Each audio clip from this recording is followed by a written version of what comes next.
Okay, guys, we're going to get started here. I want to give you just a really quick overview of DocuSign and what we're looking at here. So when you actually just log into DocuSign, this is kind of what your dashboard looks like. You can see the activity down below that's been taking place. If anybody got it in documents, looked at them. Your recordings are going to show your dates, your times, the documents, what was taking place, whether it was completed, if something's still waiting on somebody to be signed. So basically your daily activity will show up right in here. Any recent rooms that you created will pop up here. And your most recent that you've worked on is all the way across the top.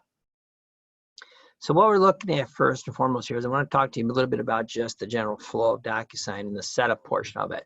So one thing you need to make sure you do is go up here to where your photo would be, or it might be just a blank KW up here at this stage.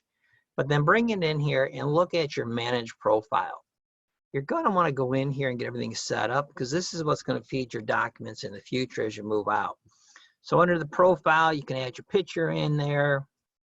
You can make sure your name's correct, email address, get your company name, title in there, make sure the address is proper for the company, the mailing address, the main address, office is what I suggest you put in here. You can get into some of your security, and your passwords can be worked on inside of here and changed and brought up to date. You can connect other apps from outside of here. Your signatures is another important thing to look at because your signature is going to be what you're going to default to every time you're asked to sign a document. It's as simple as it'll default to something, but you can do a simple little edit on it. So when you click that edit, you've got your choice of various versions of it.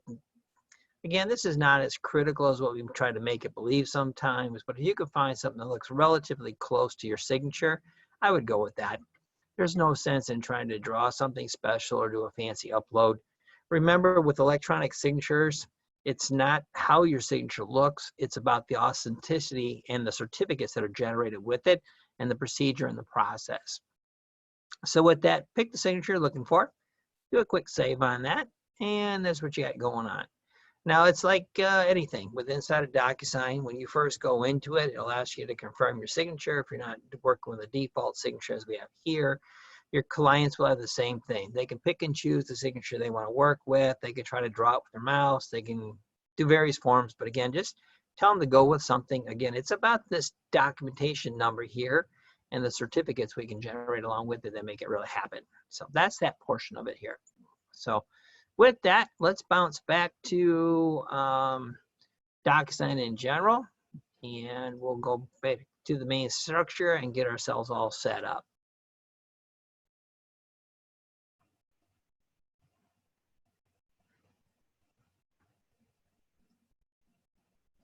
One second to get where I need to get to. Now, the other thing we had underneath this profile was our contacts, our preferences. Preferences we kind of looked at, but I want to take a spin around the contacts portion right now. It gives us multiple options as far as what we're looking at. This directory, guys, is, I want to say, very huge. This is not just your directory. This is kind of a directory that leads to all of the Keller Williams market centers. We're getting ours finished up right now and getting connected. This is kind of like our referral database with inside of here.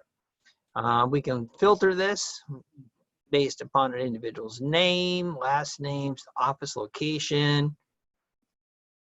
And we just got a lot of opportunities inside of here to work with. The specific role that's taking place are the agent owner, support, default, market center administrators. We've just got some choices. Those choices are going to probably grow with time. The area I really want to spend some time with, though, is with you is under the address book. The address book is kind of your quick reference. As you saw back there in the directory, there are literally thousands upon thousands and thousands of names in there. And obviously, if you don't spell something exactly correct or proper, it's not going to show up the way you're looking for it. Could lead to some frustration stuff. So my suggestion is this, is that those key individuals that you may be working with, and your clients will get added into every single room as you get into that, and they'll feed back into your directories and address books and do some connection from command as well. But this is kind of the major role players you've got involved. So for example, if we need to be getting earnest money releases and stuff back to Jeremy so we can get everything processed there in the MCA office and stuff. I suggest you add Jeremy in here as an immediate contact. Yeah, maybe not a bad idea to put me in here from the broker's perspective of it. If you got a transaction coordinator, for example, I put in Pam. She works as a transaction coordinator there with Angie and things. I dropped her in. Obviously Victoria, so she gets copied on things. The one that you're probably not too familiar with at this stage, I want everybody to set up, is I'd like for you to create an address contact in here called admin@MCA12. We've actually have set up a separate email address, which will allow for all of your listing documents, earnest monies, anything, in general, anything that needs our signature or our immediate follow-up or review or notification to look at. So this is kind of a separate email we've set up specifically that'll trigger to both myself and to Victoria for us to get those reviews done and make sure we don't miss anything as far as the listing agreements go. See, there's a slight change inside of DocuSign. When you send a document, a listing agreement to your clients, if you don't include the managing broker's position or signature from the very beginning, it's going to send it to us unsigned, which will cause us to have to go out there and literally download the document, drag it back into DocuSign into just a generic room, sign that document at that point and move it forward. So we're asking you guys that on all the listing agreements to make sure that you include us from the very beginning. In general, any document that's going to require my signature on it, include us in here. And that's why we're saying put it into the address book as a specific email. Obviously, I'll get it if you send it to my normal email address at krediger@kw.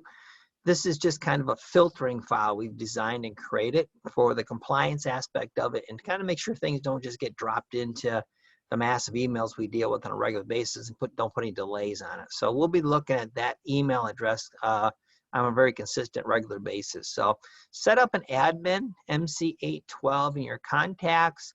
The actual address is 812 KWRS, Keller Williams Realty Signature @gmail.com.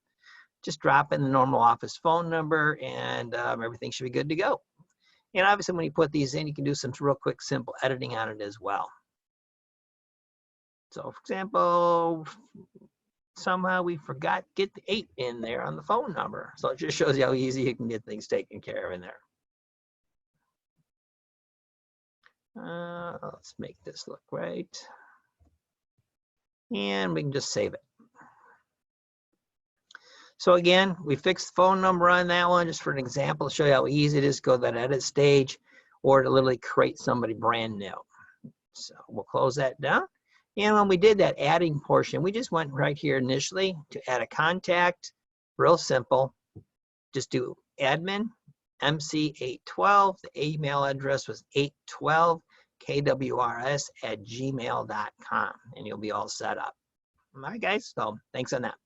So now let's go back to the dashboard in general.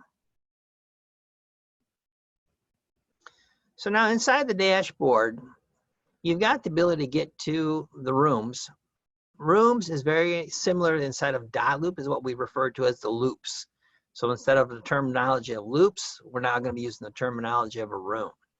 Inbox is any emails you've got coming in and directly to you, and then under My Documents.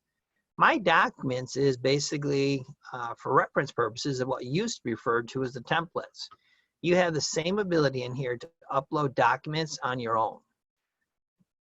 KW Technology Guide. But I could add any document I wanted to bring in here. Again, as long as it's a PDF, I could create a whole new separate folder, or I can just add a document from the computer directly to whatever I have opened up.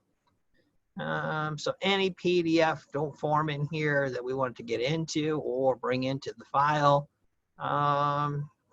just that simple. You bring it in. Now this same document inside of your personals will have the same ability for you to make adjustments, share it to your clients, add initials, statements, whatever we need to work with. Now, as far as the company side of it goes, under the form section is where you're going to find what we've loaded up as far as our general documentation goes. So if these don't pop up initially for you, it could be because back up under your profile, you've got to make some connections to your affiliation. So if you're not a member of the Wisconsin Association, you won't see the Wisconsin forms drop up because you don't have a membership ID with the MLS there to bring you into play. As a company, we have loaded in Illinois Association forms, our 812 forms, Peoria forms are in there, Rockford's forms are in there. So inside of these, you're going to see the basic forms that the Rockford Association has generally put together. This is comparable to the MLS documents. If I'm looking for a data sheet on multifamilies, there's my listing data sheet. House data sheets all in here. So a form that's been created by the association, Rockford Area Association of Realtors, will fall into this category under the Rockford Area Association. 812, this one's going to grow. Right now, we put in basically the booklets for radon and mold and lead-based paint. We're going to add a few more in here. You will find the complete listing packet in here. This is the one without the property disclosure so far. New listing agreement coming out, so you will see a one-click listing agreement that you can get into. And again, all the Illinois Association forms are here. So anything that the Illinois Association has put out, it's available for your use. Now, the interesting thing about these is that when you open them up, they come up and they say sample right across them. Don't panic. The forms are usable, but what these are designed to do is protect the copyright on the documents. When you pull these documents inside of a room, drop them into an envelope, or you begin to work with the document, the watermark will disappear. So this is just to avoid us from printing out massive documents or sharing them as blank forms directly to our clients. So just kind of keep that in mind. Don't panic. There's nothing wrong with the forms. They will be clean and clear as you need to use them. So back in the rooms, the general structure of the rooms is similar again. I can change the way I look at it. If I want to look at them in a different format, I want to look at it more from a grid standpoint. I want the pictures to pop up and see exactly what I'm looking at. If I want to go to a different view, I can switch my views. I can search them based upon newest, oldest, created. I can search them by name. I can look just at my statuses. Are they under contract? Are they a new listing? Is it an offer just received on them? So I can do all the sorting I need to do inside of here and kind of condense this down. I want to look at just my listings. I want to just do a download on all my listings that are going on. I want to look at just the buy sides I'm working at. So you can see there's a lot of flexibility here for you. And just keep that in mind, because for a lot of us, these rooms are going to start to grow immensely over time. And you're going to want to kind of condense some things. The rooms can be closed down. So you can actually have a room that is set up maybe as a test scenario or something along that line. And if you chose to put it to sleep, basically, that's doable. I can go to my action section here. I can close that room. I can basically decide what I'm doing with it. So let's just say in this case, it was listing got canceled. I can do some more comments here as to why, when, where. Hit that submit button, and the room has been submitted for review. Now, inside the review portion of it, from a broker standpoint, your side of it, we can just simply approve them, and you can approve them yourself too. And that will basically take that room and move it off of your front page there. You can still get to it. You'll just do a different kind of a sort. You'll be looking at it under the closed rooms as opposed to in your active rooms that are there. So as you see, it disappeared. So it's now under, when I look at my statuses, I can change up my statuses and I can look for whatever I'm looking for and kind of get from there too. So, all right, so that's just kind of the quick overview of the dashboard and where you're getting to as far as your documents goes. If something's under review, you gotta pop them here, or like I said, those closed rooms will show up here in the closed section. And there's that one we just shut down and closed. So with that, that's just the quick spin through DocuSign to give you some ideas of just the flow of it and how it works and where the templates are at for your documents. But again, one of your first things will be is to go up that upper corner and make sure you take care of your profile and get that up to speed, select that signature. And under the connections or in there as well, you do need to connect yourself, make sure you're connected with both your license number and your MLS IDs. So looking forward to next time we take a peek at DocuSign, and we'll look at how it connects directly to Command and how we go from an active opportunity into the DocuSign. Talk to you later.